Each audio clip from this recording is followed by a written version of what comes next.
And we're going to start in a few minutes. So if you can't hear, there's a good reason. Can you hear now, Molly? I can see you. You can hear. Okay.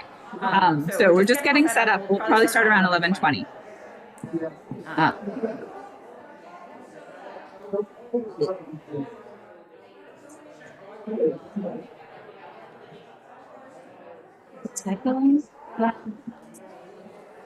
I think I'm. Is it?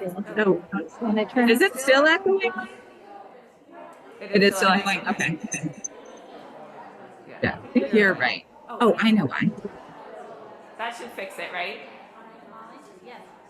Okay, that's fixed. We just have to get that screen. Yes. Will you read off this Zoom link?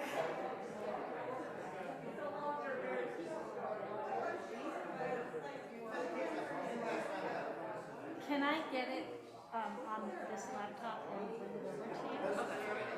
Oh, it should, you should not even need to do anything different. It's show up as ours. So.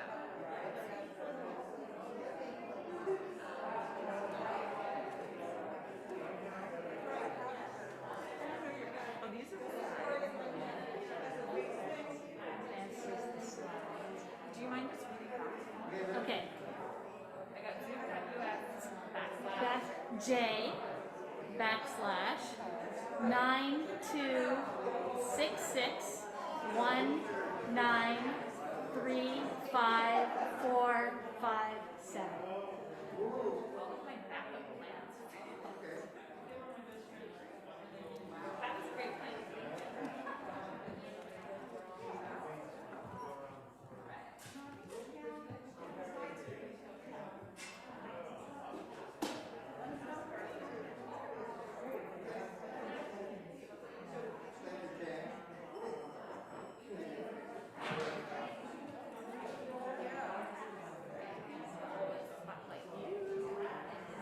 So this is, it's going to be confusing because you're going to be muted. The sound is going through a mixer. Amanda, hi, thank you. And the other thing one for the Zoom. Perfect. I think but Julie can also read it. So she's yeah. Well, thank you on your next stage. Awesome. Thank you so much. I'll go up and check it. I know, in theory, I know how to do it. What's this computer called right now? Oh, it's called me. Got it. So are you all set then, Jessica? I think so. Thank you so much. Good to see you both. All right, we are about to get started. Thank you so much for your patience. I'm just going to change this so it's actually your name.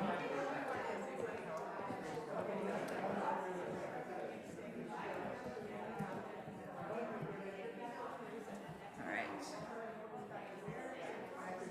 Okay, we are feeling ready. I'm going to go up and check the sound, but I'll introduce you when we start. And according, it sounds like the sound is working. Okay. All right, if you are staying for the talk, please make yourselves comfortable. And we're about to get started. So I am really grateful that Julia Riseman agreed to come and talk on the suggestion of Britt, a member of the CAG team. So she's going to be talking today about using radical listening to promote climate justice. And without further ado, I'll pass it over to her. For those of you online, we do have the chat open here, and when she's done speaking, there'll be a chance for questions, so you can type them in. And it looks like, I guess, just a quick diversion. For those of you at home, can you just give me a thumbs up if everything sounds good from your end? Okay, great. Thank you so much. Can I ask a question? Go ahead, Jan. How are people getting into the building? What door is open? This side, I'll be downstairs and I can let people in from the side door. Although, yes. Hello, everyone on Zoom in this room. It is beautiful. I'm so grateful to be your guest here. Because there are my friends and family joining on Zoom, as well as members of the UU community. I just want to describe for a moment what it's like to be here. I'm on a podium that, because of the woodworking, looks like it's just floating, not even touching the ground. And I feel a little bit like I'm hovering above maybe 5, 6 people in the room, spread in these beautiful, this setting is just beautiful. And I'm very nervous. So I'm going to share with you a little bit about my personal story, and I think you're going to find a lot of resonance from the ministry that was given today around really asking and listening and seeking consent. So, and I think you will also understand at the end of this how consent is actually something we not just need as individuals, we need it in communities, we need it globally. And so this is my journey. I'm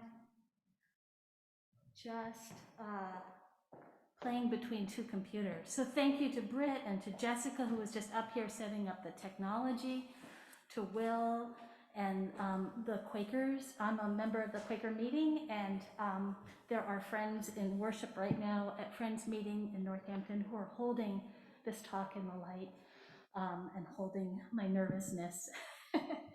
And also to my family who wanted to join us soon. And to you for being here. I think you all recognize that the rainforests are critical for the planet's health.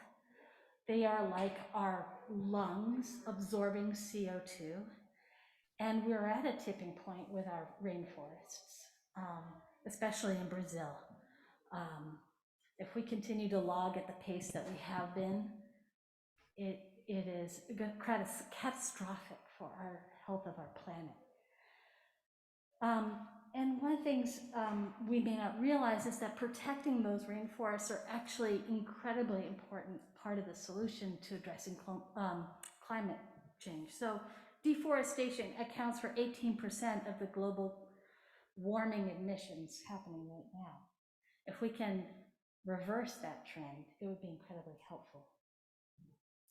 The organization I'm going to tell you about works in partnership with indigenous local rainforest communities. And those people, just 5% of the world's population, manage 25% of the Earth's lands and 80% of the world's biodiversity. So Health and Harmony, the organization that I helped co-found here in Northampton, is founded on the principle of radical listening, and is a conservation organization that holistically addresses the health of the people, of ecosystems, and of the planet. It starts with this premise of asking local communities, if the world's citizens were to thank you for protecting this rainforest that we all need for our planet's health, what would you need? And that premise of asking communities what they would need and then answering with the precise solutions that they identify is, as I was listening to your ministry, the sermon today, right? That's consent, asking people, right? And it's I say it's radical listening, or we say it's radical listening, because it's an anti-colonialist approach. We don't have the answers, we don't know. People who live there, they know. So the story I'm going to tell you is what we learned when we actually sat and listened, and what evolved over time as solutions. So this is not my idea. I helped start Health and Harmony here in Northampton, but it was not my idea. It was Canary Webb's idea. Dr. Canary Webb, I met Canary in college. She's one of those people, perhaps you meet them sometimes in your life. When they walk in the room, there's this like effervescent curiosity, a leaning in, like somebody you really like, oh, this is an interesting, I need to be friends with you. So, like Canary got to a point in her undergraduate career, she was like not frustrated because she wanted to have a thing that she was going to be doing. She's like, everybody I think is really amazing at this college has a thing that they want to do, and I don't know what that is. And so she did sort of some self-reflection, and she's like, I think I want to study orangutans. I want to be the Jane Goodall. And as an undergraduate, she started to write every single orangutan researcher that she could identify from library research pre-Google. And as an undergraduate, she got one researcher to agree to let her come and do research in the field research. And that spot was Goodall National Park. And if you don't know where that is, in Indonesia, it's on the island of Borneo, right on the coast. It's one of the few rainforests, forested mountain rainforest that goes right down to the coast. So the biodiversity you can imagine is from mountaintop to ocean. And that square you see on that map there is where the research station is. And she went out to do the research on orangutans, loving it, and became just, you can't help but feel the presence of something greater than ourselves among that much biodiversity.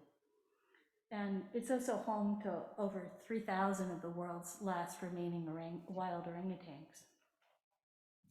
She, at the same time she's doing this research, you are also hearing the chainsaws and the destruction of the rainforest.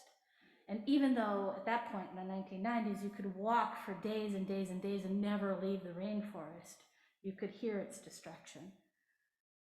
And the other thing that she realized is that the people that she met there through who lived there, they told her they didn't want to log. There were painful choices with major consequences, and living in the community where the logging was taking place, people saw the direct impact on their community's health through logging. In the areas where there's logging, there's more collected puddles and the water doesn't get absorbed. And where there are puddles, there are more mosquitoes. And where there's more mosquitoes, there's more malaria. And where there's more malaria, there's more sickness. And the soil is not great for absorbing water in the rainforest area. You know, it's much harder to farm. It's much harder to raise the food.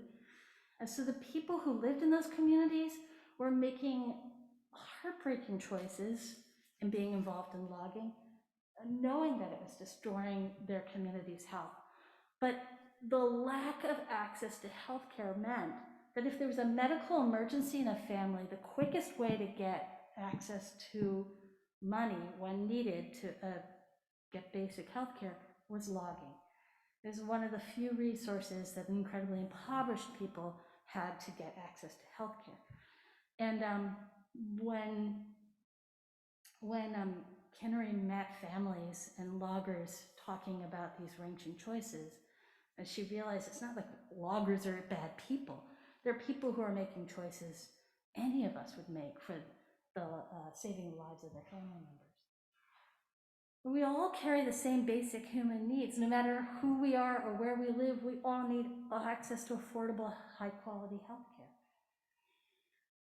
So Canary, as an undergraduate, is like, okay, I think I got this wrong. I have access to higher education. I have access to incredible resources.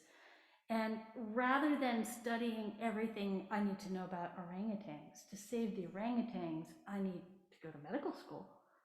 I need to think about how to provide for basic health care in order to save the orangutans. So maybe it's a stethoscope that's required. And that's when she and I reconnected after college. She came back after she graduated and did her, what do you call it, the pre-med studies. You have to do all the math and everything. She and her husband were living with us in Cambridge while she was applying to medical school. And she got into Yale Medical School, and Nick and I, we moved out here because Nick was done with graduate school and was going to start teaching at Smith College. How many of you remember this day, 2004, the day after Christmas, when that tsunami hit Aceh? Do you all remember that? It was devastating. tens of thousands of people lost their lives. 2004, Canary was doing her residency post-medical school, still with this determination to return to Indonesia to combine and to provide medical care for the basic conservation idea. But in her residency program, when the day after Christmas, when this all happened, the people in her program knew of her big dream to go back to Indonesia and to work on conservation and human health, and knew that she spoke Indonesian. And the nurses came together and gathered up enough money to send her over to do relief work. And all the other students bundled together to cover all her shifts. I guess in residency, it's like leaving is not an option, but everybody pulled together to make it an option. So she flies out to do relief work. And there's a powerful lesson she learned, is that you can pour, in this case, billions of dollars were collected for relief work after the tsunami. And huge relief organizations came parachuting in with relief without listening. And I remember Canary coming back from that relief work experience in tears, and she calls me up and she says, I don't know what I'm going to do. I thought I knew that if I just found a big NGO to fund me, I could go into communities and I would be able to provide medical care and work with communities to preserve this incredible rainforest, prevent illegal logging. But what I see now is that NGOs come in and they don't listen to local communities. And I'll give you some specific stories she told me.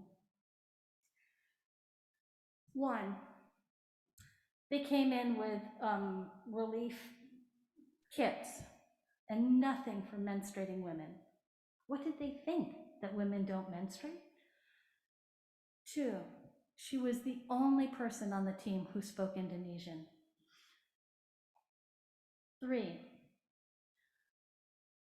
the communities were devastated with just not being able to farm, not being able to start, not being able to rebuild. And so relief agencies said, well, okay, here's the architecture for for a house, or here's a bag of rice. And the rice farmers was like, would you please help us remove the rubble from our fields? No, we're here for emergency relief. We don't do that. Here's a bag of rice. It was a constant battle of not listening to local communities, not respecting the wisdom in the room, not hearing what people needed, not answering the call for help as people identified for themselves. There's something different. It's different between being voiceless and being silenced. I think when Canary came back and she was like, I don't know what to do. I cannot, in good consciousness, work for a large NGO. I cannot continue the pattern of not listening. I can't see myself in good faith coming in and telling other people what they need without listening. And my response was, I don't see a problem. We're going to start our own NGO.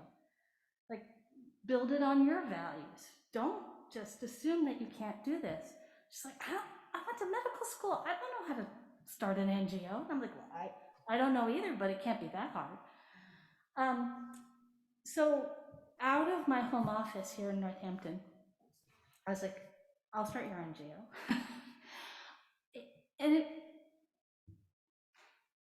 Canary then went back to finished her residency and began her trip back to Indonesia.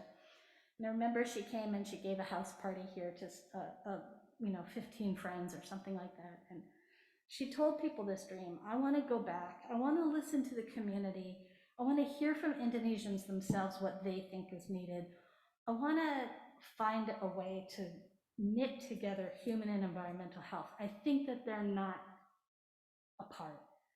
And here's why: because I've met loggers, I've met families, I've heard them say that they're logging to meet essential basic human needs. And the little bit of money that people donated then gave her the resources to get started. So she spent that first year conducting over 400 hours of worth of listening. She visited every single village that circled the national park and asked them, if the world were to thank you for saving this precious rainforest, what would you need? And here's what she learned, that 99% of them wanted to protect that forest. They all wanted a healthy, they all recognized how beautiful that rainforest is and love it. And they all wanted to protect their community's health. And they felt that they needed to find ways to stop the rampant logging. And they said that they needed access to high quality medical care so they could stop the logging. And they also said that they needed to learn about organic farming techniques as a new source of income. Now, I don't know about you, but organic farming to stop a logging, I didn't understand. But here's what Canary explained to me.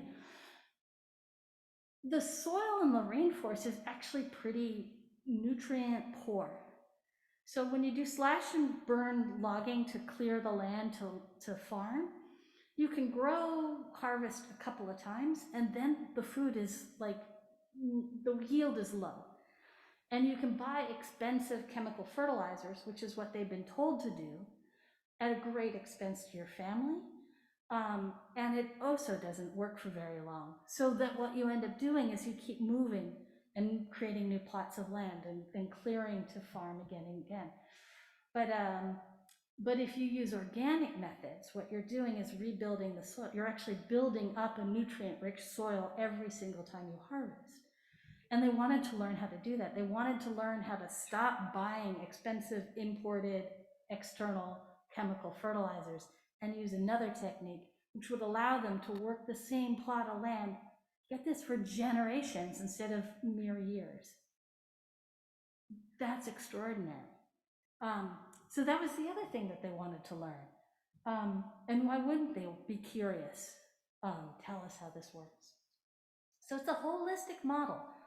Listening and then responding and answering with the technical training that these farmers wanted is actually not that hard. It's pretty cheap to come in once to teach organic methods. Bring in I think they brought in organic farmer from Java, who then taught the Indonesian farmers, and then they continue to teach each other. So the access to a high quality, affordable healthcare, obviously Canary had a medical degree, so she could start to set up the clinic. And she also asked them how they wanted to link that together with incentives to stop the logging. So here's this interesting thing. They did, for the whole region, all those villages that surrounded the national park, they identified folks who are coming from outside the region to the clinic for medical care. They have to pay the full price. For those who have a memo of understanding with the clinic, they get a 30% reduction. For the villages that have sharply reduced their logging in that region, they get a 50% reduction. And for the villages where there's no logging anymore happening out of their village, they get a 70% reduction. And everybody who there's non-cash payment options for the clinic. So if you don't have the money to pay for medical care, you can pay with seedlings to replant. You can pay with manure for the organic farms. You can pay with other types of barter and exchange. So this idea that everybody could access healthcare, and that the things that you're contributing to pay for healthcare that are non-cash are actually helping to feed the system that's replenishing and redirecting away from logging. So the training of the villagers for more sustainable income included organic farming, but there were also some other creative solutions that they came up with. One of which was to empower women who play a key role in decision making so that they could have alternative businesses to support their families other than logging. And that included the widows. Widows are the women who are some of the most vulnerable, and they're not always like, my husband died, but they are women who are on their own, often raising children on their own. And one of the things that happened was that there was a run on manure, not enough manure for the demand from organic farmers.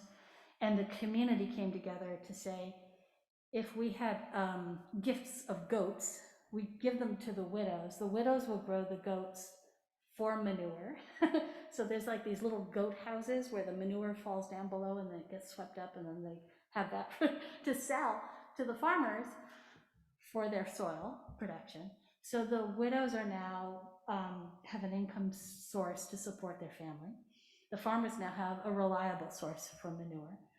And as I said, you can pay for medical care with manure.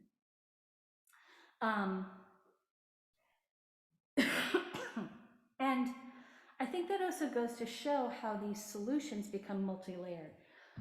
Often I feel like in our country, our NGOs default to a one and done solution. The way to blah, blah, blah is just blah, blah, blah, and then it's done. But this idea that we're actually an interconnected ecosystem, our human health, our environmental health, and the solutions to stay and sustain a healthy environment are multi-layered. It starts with, first we need to learn how to do organic farming. Then it moves on to, we need manure. Oh, and not only that, but we need some education of our widows to how to take care of the goats. So I think those are goat pills for their deworming. Some of the goats arrived with worms. Anyways, so it's a constant feedback loop of listening and learning. What do you need? What do you need now? So I want to talk a little bit about some of the solutions. My slide deck is out of date, but I think it gives you a good idea of some of the impact.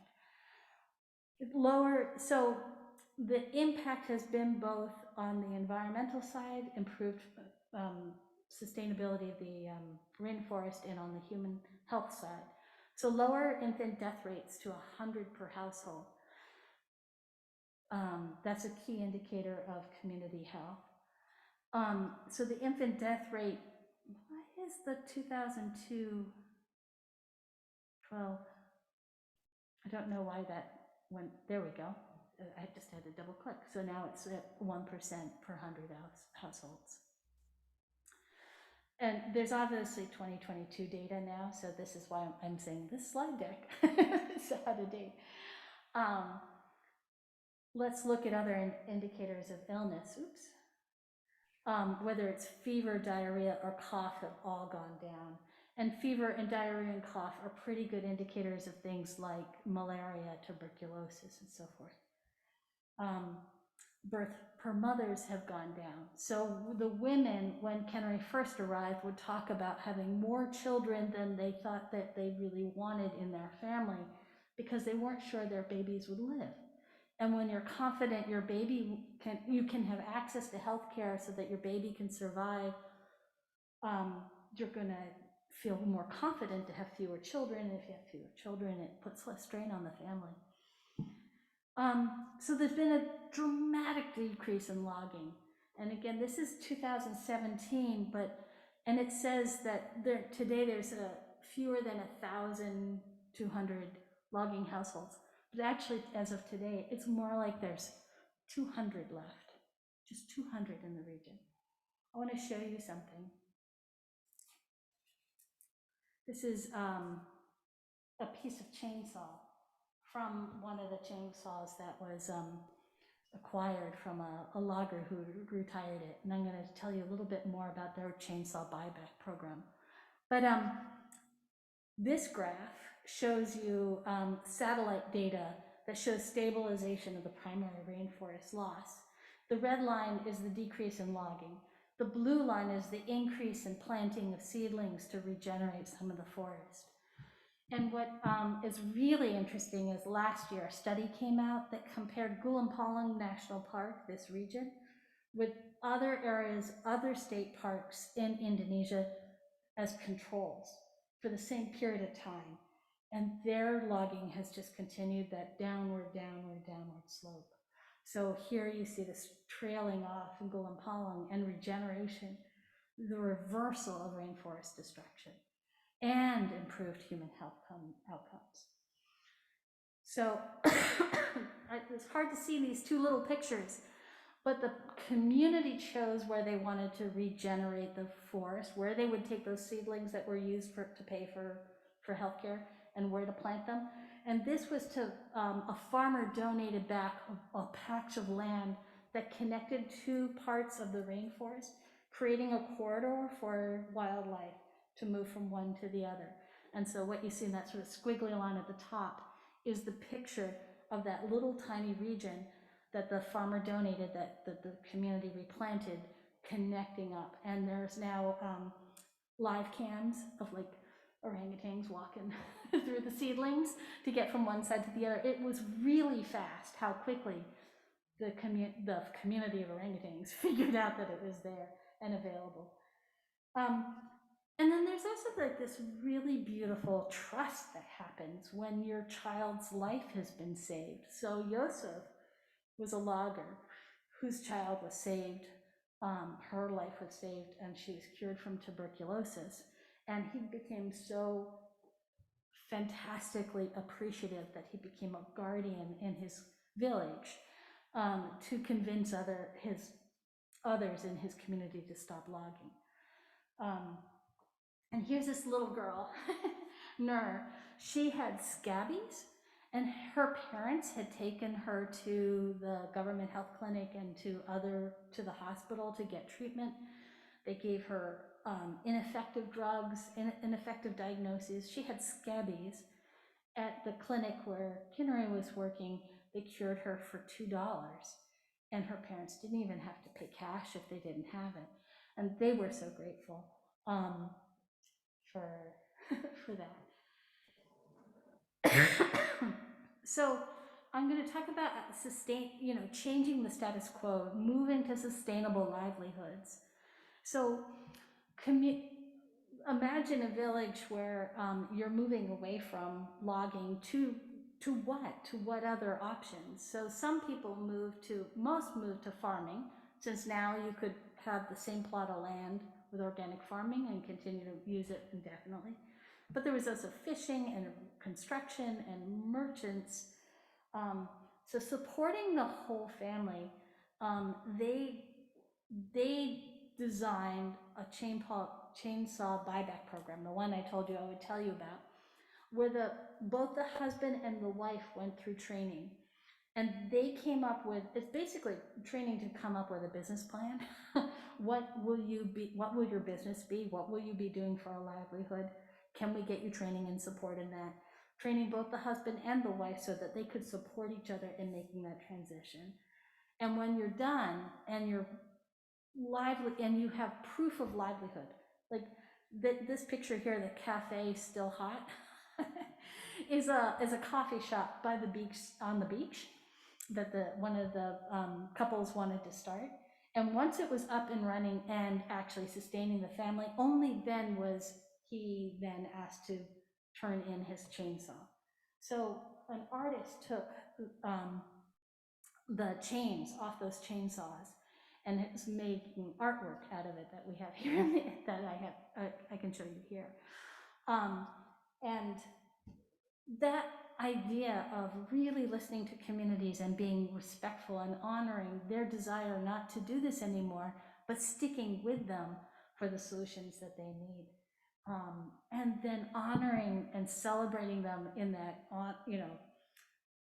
moment of celebration when they turn over their chainsaws, and then telling them, oh, the people in Northampton, Massachusetts are going to be so happy to have your chainsaw up on their wall.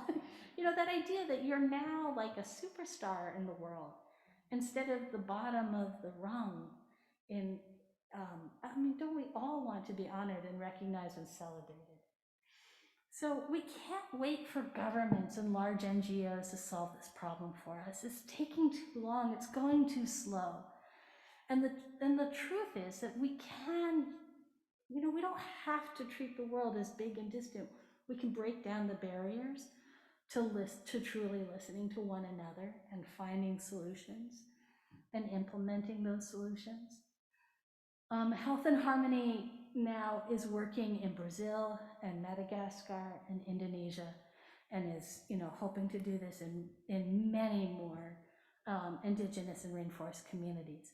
And what's so interesting to me is that there's grant money for Brazil and there's grant money for Indonesia, but there's really not money out there for Madagascar. And I don't know if that's racism or just like lack of recognition of even the smallest tract of rainforest. Its biodiversity, once gone, is gone. So it's a holistic approach, radical listening.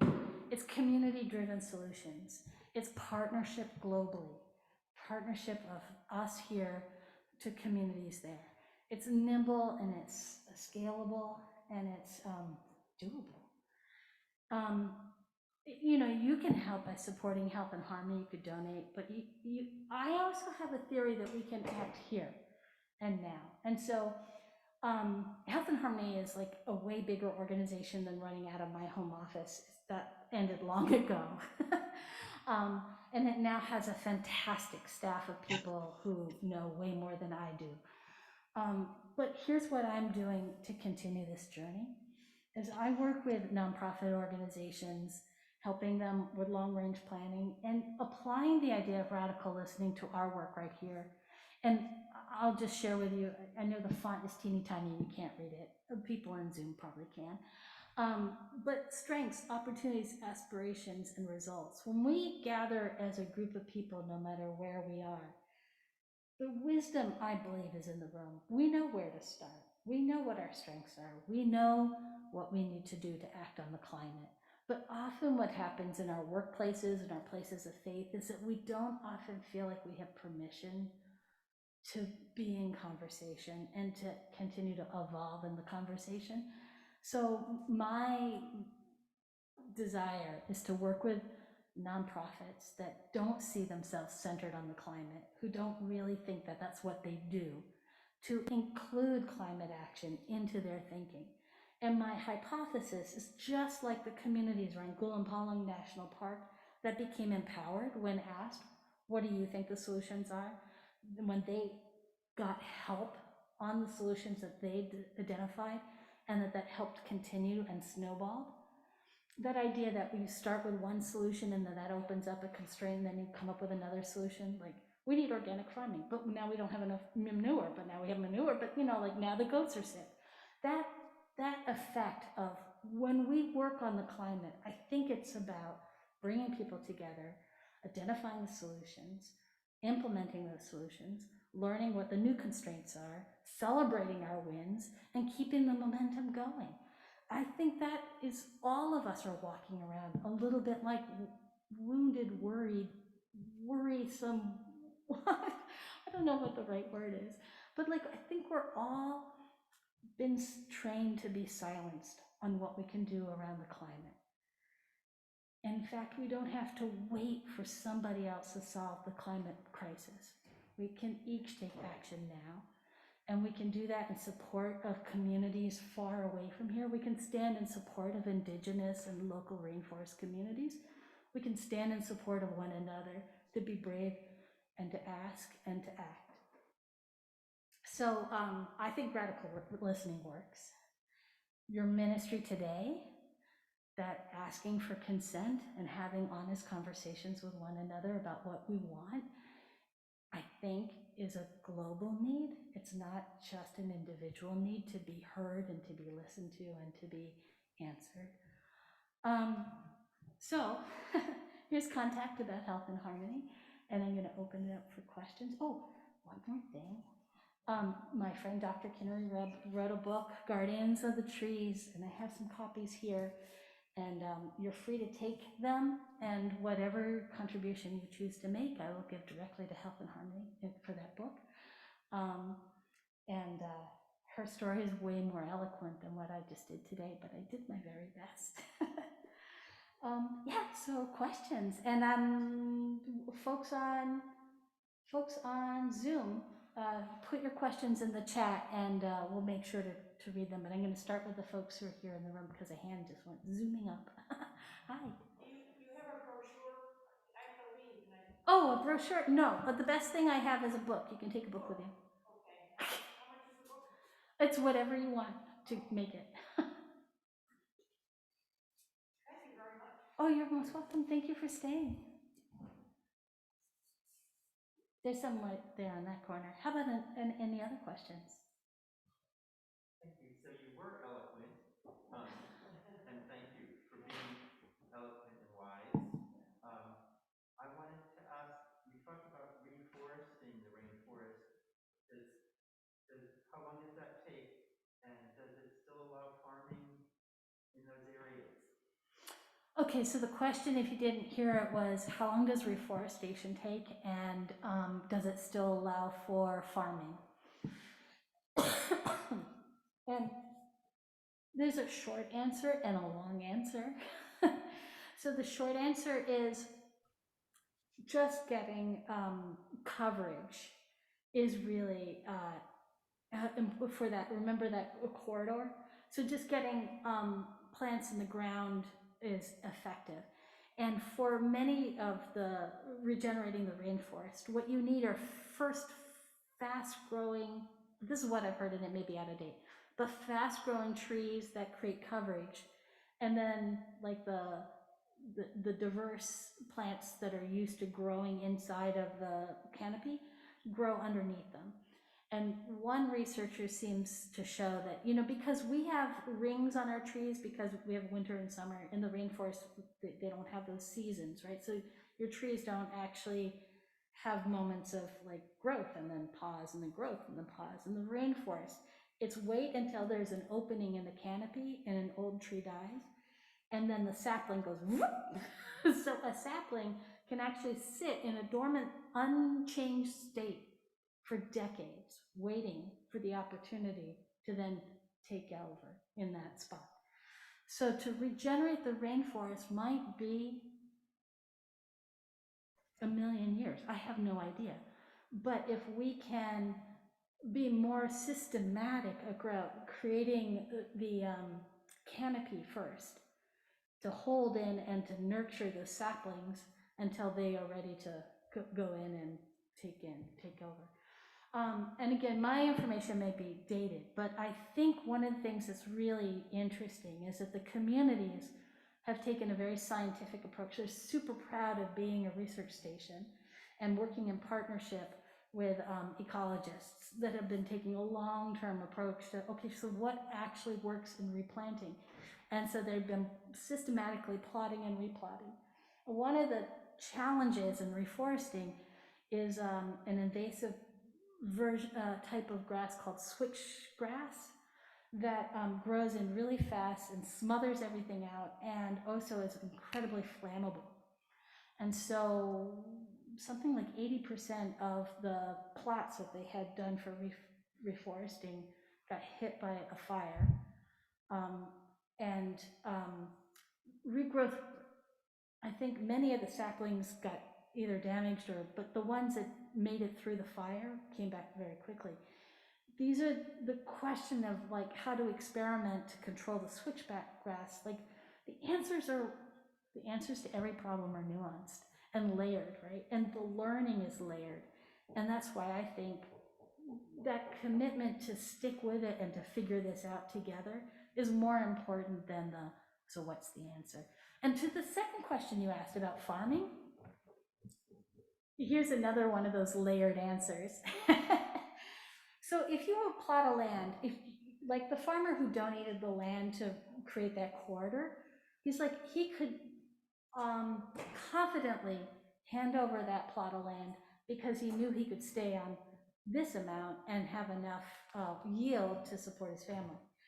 And the other thing is that some of the farmers at the boundary between the national park and their land are planting, what do you call it? Intermittent trees that can create harvest with trees that are native and to the rainforest, so that they can, like in the boundary between their land and the park, have a source of income off of trees that they can harvest once a year and bring to market. So this integrated approach of how do we build for human, human livelihoods, sustainable livelihoods that add to the health of the environment, not deplete from not deplete and take from. Good questions. I suppose I should. Oh, for Zoom people, she said, oh, that's exciting. That's wonderful what you're doing. And if you have questions on Zoom, please type them in. Yeah, go ahead.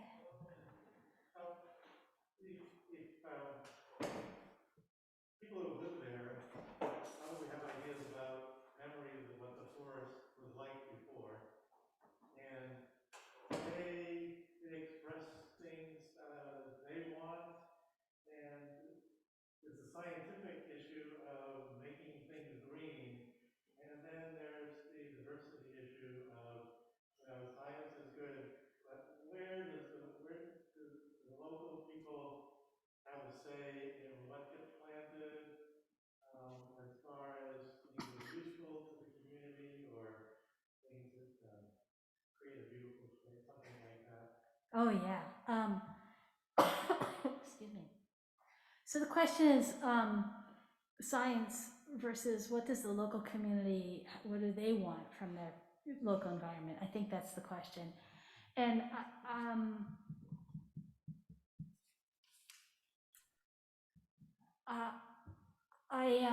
I'm going to share a story with you about the kids in this region who started an environmental club after this program got launched. And it started with one of the doctors from the US who came over to help in the clinic brought her daughters with her. And so her daughters started to play with the local kids in the village, and they had a great time. And then when the volunteer stint was done, this mother took her daughters to go visit an orangutan reserve and to go for a big hike into the rainforest. And the kids got back to California and were really depressed and so unhappy. And at first the mom thought it was culture shock, and then she listened to her daughters. Oh my goodness, she listened to her daughters, and they're like, it's just not fair what we saw walking in that rainforest and going to the orangutan preserve, that our friends who lived there didn't get to see what we get to see. Really bums us out.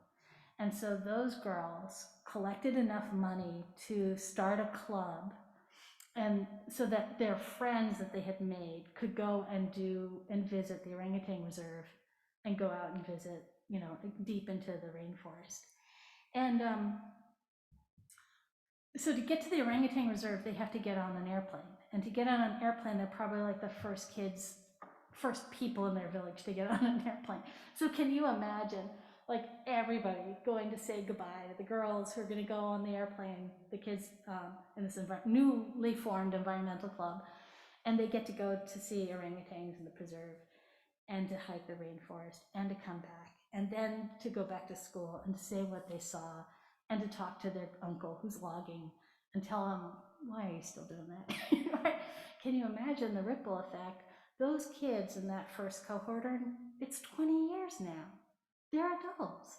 They've been transformed. You're never gonna erase that memory of what you've done or seen, or, and now to be empowered with the knowledge that doesn't matter what you're told, that the bigger world is paying attention to what your choices your community is making, and the bigger world acknowledges that this is a precious, beautiful resource that is beyond compare. But not only that, they're so proud of their rainforest, right? They're so proud of it.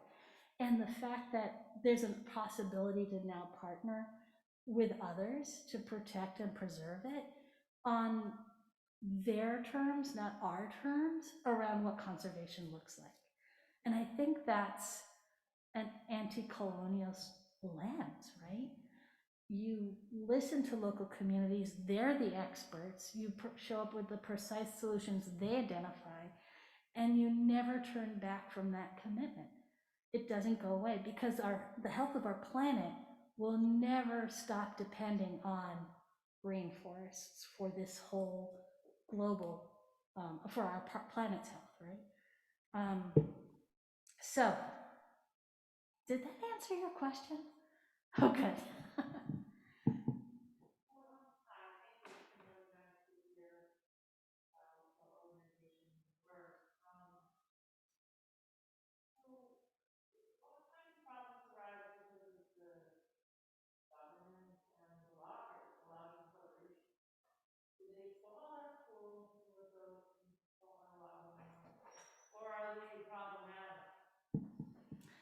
So for those of you on Zoom, what about the big logging companies and the government and who else?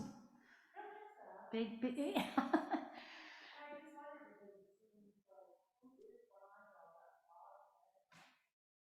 Yeah.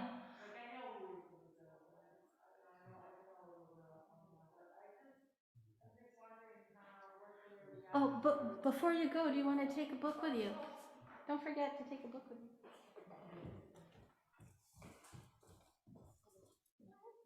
Thank you very much. Wonderful. All right. Question.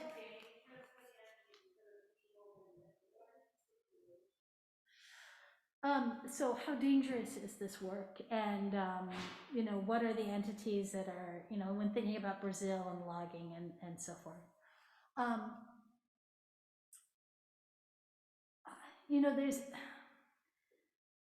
There's a bigger, I think in Indonesia, one of the biggest threats is the palm oil industry and the clear cutting of biodiverse rainforest and replanting with a monoculture.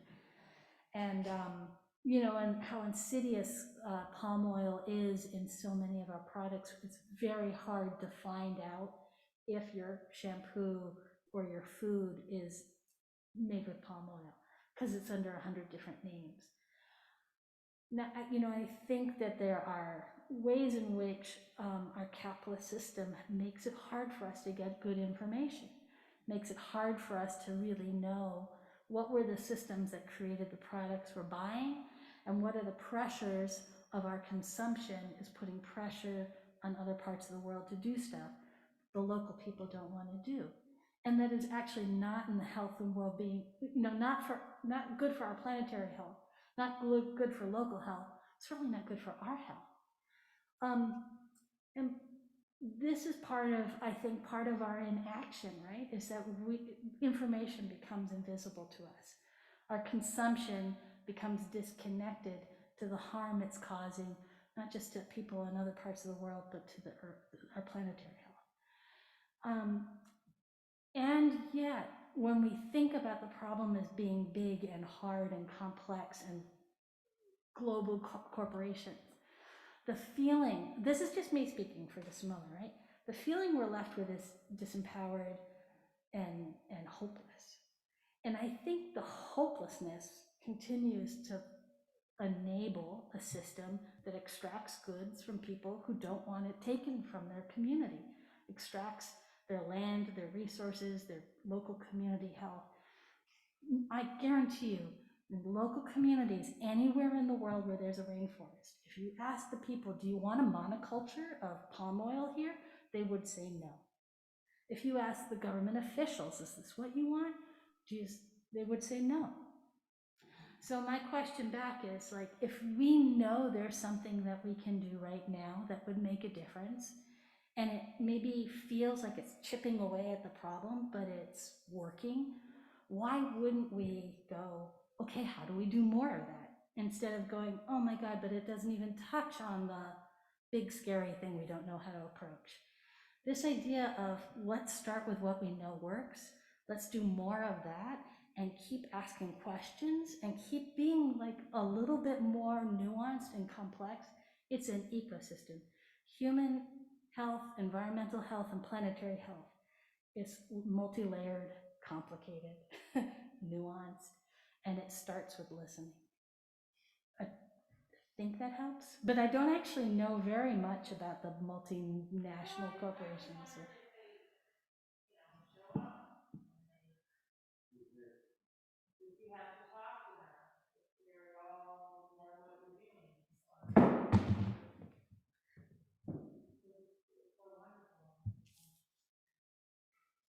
part of this is also recognizing it takes lots of conversations. It's not a one and done conversation. When you're meeting with government officials and local communities and people, they need to hear and hear again and speak again about what their solutions are. So I see people starting to shift in their chairs and get ready to go, and people linking off of Zoom. There's a meeting at 12:30 of the Climate Action Group and on Zoom. And thank you everybody for joining. There's books here. Please feel free to take one. Thank you so much.